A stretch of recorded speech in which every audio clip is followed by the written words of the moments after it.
नमस्कार, उत्तराखंड समाचार में आपका स्वागत है। मैं शिखा त्यागी। सबसे पहले मुख्य समाचार। मुख्यमंत्री तीरथ सिंह रावत पहुंचे हरिद्वार। कुंभ से जुड़ी 120 करोड़ की विकास योजनाओं का किया लोकार्पण। कहा, कुंभ की भव्यता और दिव्यता के लिए प्रतिबद्ध है सरकार।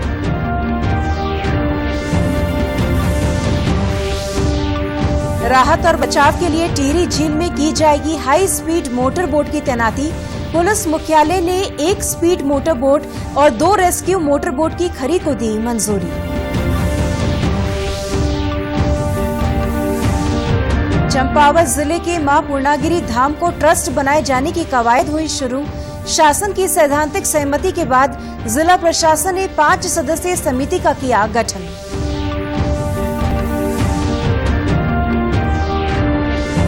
आज है विश्व गौरैया दिवस। गौरैया के संरक्षण के लिए राज्य के कई क्षेत्रों में चलाया जा रहा है अभियान। कोटद्वार और नैनीताल में पक्षी प्रेमी कर रहे लोगों को जागरूक। अब समाचार विस्तार से।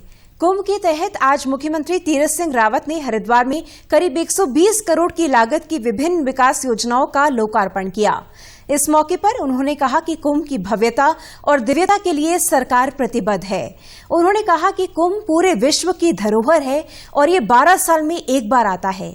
ऐसे में कुंभ को लेकर लोगों में उत्साह तो जरूर था, लेकिन कोविड-19 को लेकर असमंजस की स्थितियां बनी हुई थी। इससे यहां के व्यापारी वर्ग से लेकर आम जन में चिंताएं थी। इसी चिंता को देखते हुए हमारी सरकार ने कुंभ में आने जाने की अनावश्यक रोक टोक को खत्म कर दिया है। लेकिन उन्होंने कहा कि केंद्र सरकार द्वारा जारी कोविड-19 की गाइडलाइंस को हर हाल में पूरा करना होगा। अखाड़ा परिषदों से लेकर श्रद्धालुओं को कोविड-19 की गाइडलाइंस के अनुपालन के बारे में बताया गया है। मां गंगा से यही मैंने मांग की है कि हमारा जो कुंभ है वो सफल हो, भव्य और दिव्य हो और किसी को इससे कोई कष्ट न हो, दुविधा न हो। कुल मिलाकर के सभी जो अखाड़ा परिषद हैं, साधु संत हैं, यहाँ का समाज है, यहाँ का व्यापारी है, और निश्चल भाव से इसका लाभ उठाएं। बाहर के लोगों को मैं निमंत्रण देता हूँ, वो भी गंगा स्नान करके जाएं। वहीं कार्यक्रम में उपस्थित केंद्रीय शिक्षा मंत्री डॉक्टर रमेश पोखरियाल निशंक ने कहा कि महाकुंभ को लेकर केंद्र सरकार ने राज्य सरकार की दिल खोलकर मदद की है। केंद्रीय मंत्री ने कहा कि हरिद्वार में हाईवे निर्माण के बाद उत्तराखंड आने जाने वालों को काफी सुगमता होगी। इससे समय और धन दोनों की बचत होगी। हरिद्वार के लोग पूरी दुनिया के लोगों का आतिथ्य करते हैं, हर कीमत पर करते हैं, अपनी कठिनाइयों के बाद ये आतिथ्य करते हैं। तो मुझे भरोसा है कि जो लोग इस मिशन में जुटे हुए वो इस कुंभ को बहुत अच्छी तरीके से पूरी दुनिया का ये कोरोना काल का दुनिया का सबसे बड़ा उत्सव मनाएंगे। टिहरी झील में एडवेंचर स्पोर्ट्स की बढ़ती गतिविधियों और पर्यटकों की संख्या को देखते हुए पुलिस यहां सुरक्षा इंतजाम बढ़ाने जा रही है। इसके तहत झील में जल्द ही एक हाई स्पीड मोटर बोट तैनात की जाएगी। ये बोट एसडीआरएफ की ओर से खरीदी जा रही है। झील में कोई भी घटना होने पर मोटर बोट से तेजी से राहत और बचाव कार्य किया जाएगा। पुलिस महानिदेशक अशोक कुमार ने बताया कि अतिवृष्टि, बादल फटना और त्वरित बाढ़ की घटनाओं के दौरान एसडीआरएफ द्वारा राहत एवं बचाव कार्यों को और अधिक प्रभावी बनाने के लिए पुलिस मुख्यालय द्वारा 1 स्पीड मोटर बोट एवं 2 रेस्क्यू मोटर बोट का क्रय किया जा रहा है। इनका प्रयोग टिहरी झील क्षेत्र में पर्यटकों एवं स्थानीय जनता की सुरक्षा, जलीय आपदाओं में समय समय पर आयोजित होने वाले विभिन्न स्नान पर्वों, कांवड़ मेला एवं कुंभ मेले में प्रभावी बचाव के लिए किया जा सकेगा। 40 वर्ग किलोमीटर दायरे में फैली टिहरी झील में अभी राहत और बचाव कार्य के लिए राफ्ट, कयाक का सहारा लिया जाता है। इससे प्रभावितों तक उतनी तेजी से मदद नहीं पहुंच पाती। वहीं नदियों में श्रद्धालुओं के डूबने की घटनाओं को देखते हुए रुद्रप्रयाग, देवप्रयाग और ऋषिकेश के शिवपुरी व त्रिवेणी घाट में जल पुलिस तैनात कर दी गई है।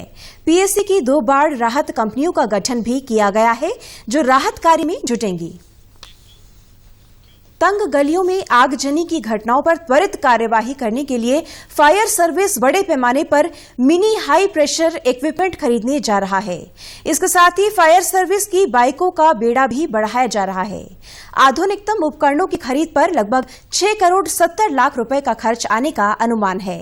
फायर सर्विस के डिप्टी डायरेक्टर एस.के. राणा ने बताया कि इस बार की खरीद का फोकस तंग गलियों में अग्निकांड पर काबू पाने वाले यंत्रों पर है, लिहाजा मोटरसाइकिलों का बेड़ा भी बढ़ाया जा रहा है।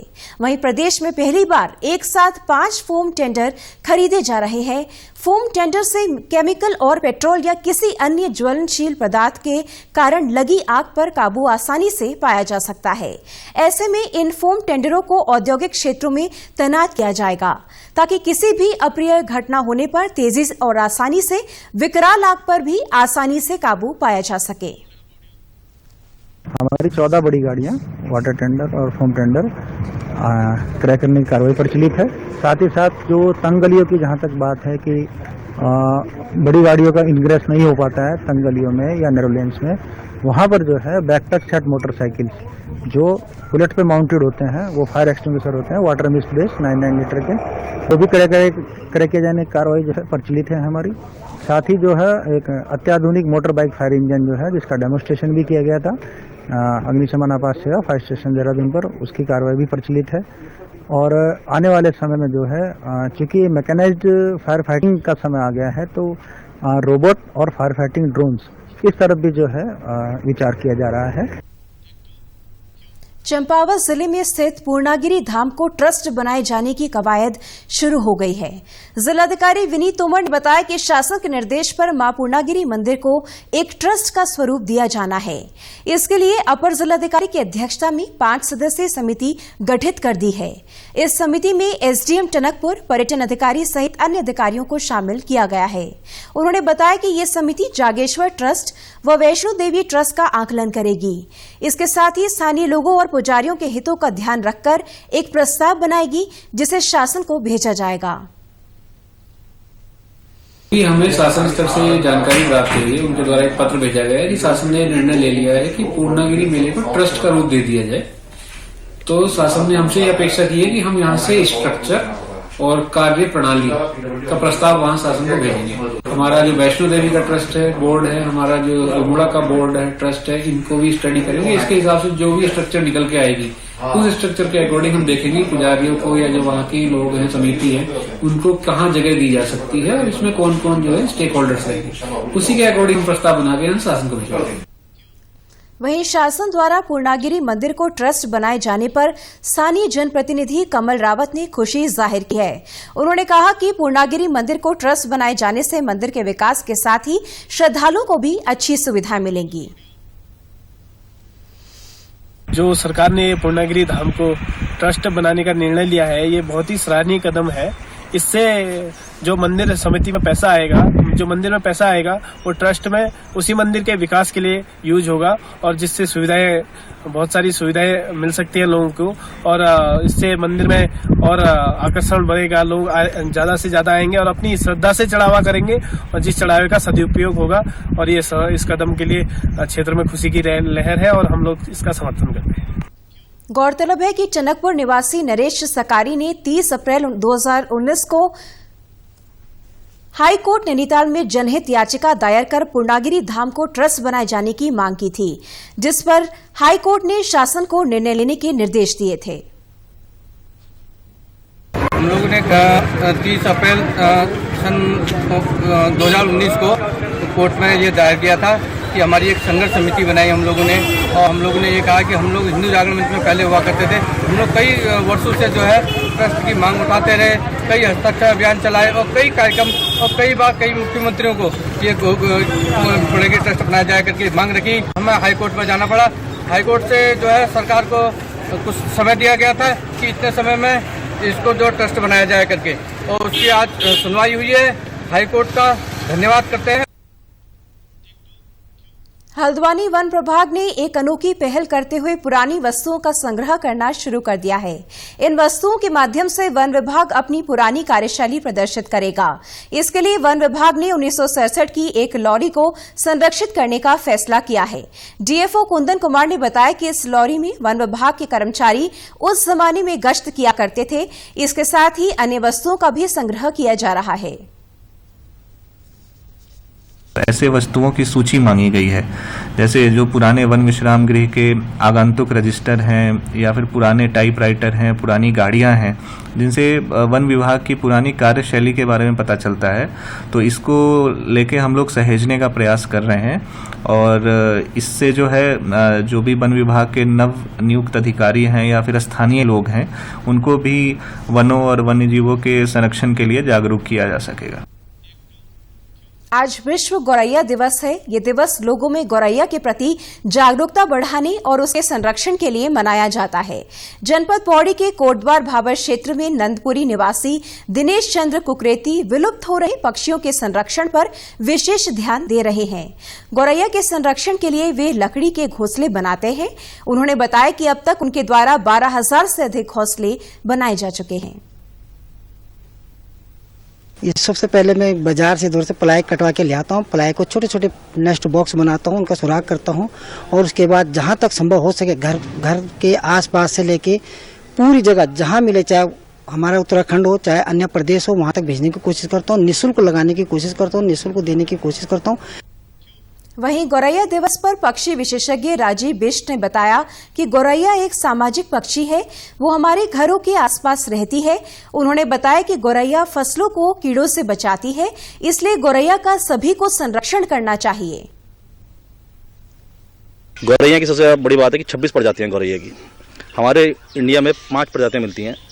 तो गौरैया जो है ये एक सामाजिक प्राणी है, ये ग्रुप में रहती है, फ्लॉक में जिसे बोलते हैं। इनके जहाँ पे आप देखिए गांव में झोपड़ियाँ होती हैं, वहाँ पे ये ज़्यादातर अधिकतर उसमें इनका वो प्रवास होता है।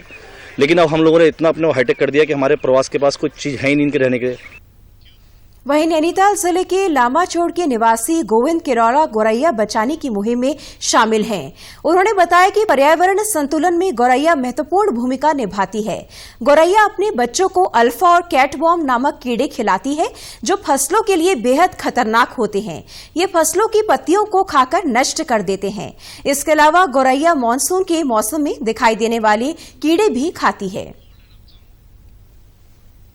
ये भारत की नेचर फॉर एवर सोसाइटी ने और फ्रांस की एक और सोसाइटी थी, उन्होंने मिलके यूएन में एक प्रस्ताव रखा कि किसी एक दिन को 20 मार्च को sparrow day, world sparrow day घोषित करना चाहिए, जिससे कि लोगों को स्पैरो के बारे में सोचने का और उसको कैसे हम फिर से स्पैरो को लाएं अपनी जो हमसे दूर हो गई है। तो एक वो दिन वो होगा इस दिन की वजह से वो है। तो फिर 2010 से यूएन ने वर्ल्ड स्पैरो डे घोषित किया है 20 मार्च को, तब से हम लोग मनाते हुए आ रहे हैं। पौड़ी जिले के एकेश्वर विकास खंड के अमोठा में विकेंद्रीकृत जलागम विकास ग्राम्य परियोजना के अंतर्गत विकास कार्य किए जा रहे हैं। परियोजना के तहत निर्मित ग्रोथ सेंटर में पशुपालकों और किसानों को एक ही छत के नीचे स्थानीय उत्पादों की पैकेजिंग, ग्रेडिंग और ब्रांडिंग की सुविधा मिल रही है। इस ग्रोथ सेंटर में करीब 350 महिलाएं कार्य कर रही हैं और 56 फेडरेशन जुड़े हुए हैं। ये ग्रोथ सेंटर तो हमारे जलागम द्वारा बनाया गया है, ग्राम्य द्वारा। इसमें 350 महिलाएं काम करती हैं और फेडरेशन की कितने फेडरेशन 56 फेडरेशन हैं, पर महिला इसमें 350 महिलाएं काम करती हैं।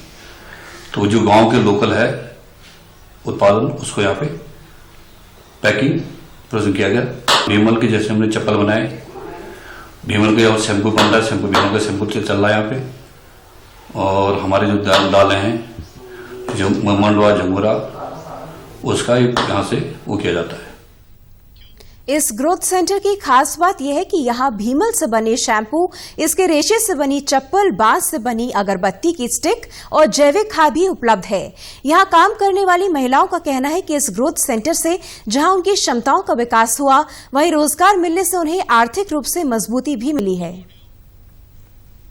हम यहाँ अपने फेडरेशन को विक्रय करते हैं और उसका जो भी हमें शुद्ध आय आमदनी मिलती है और हमारे उससे हमारा समूह आगे बढ़ता है, आय में वृद्धि होती है। और हम यहाँ फेडरेशन के स्तर पे माध्यम से हमें पैकिंग करने के लिए भी हफ्ते में समूह को बुलाया जाता है, जिससे महिलाएं यहाँ पे अच्छे से अच्छे कार्य करके अपने आय स्तर में वृद्धि कर रही हैं। ये सारे काम फेडरेशन के माध्यम से करते हैं और यही उसका विक्रय करते हैं। महिलाओं के लिए किस प्रकार का आय का साधन बनाया है?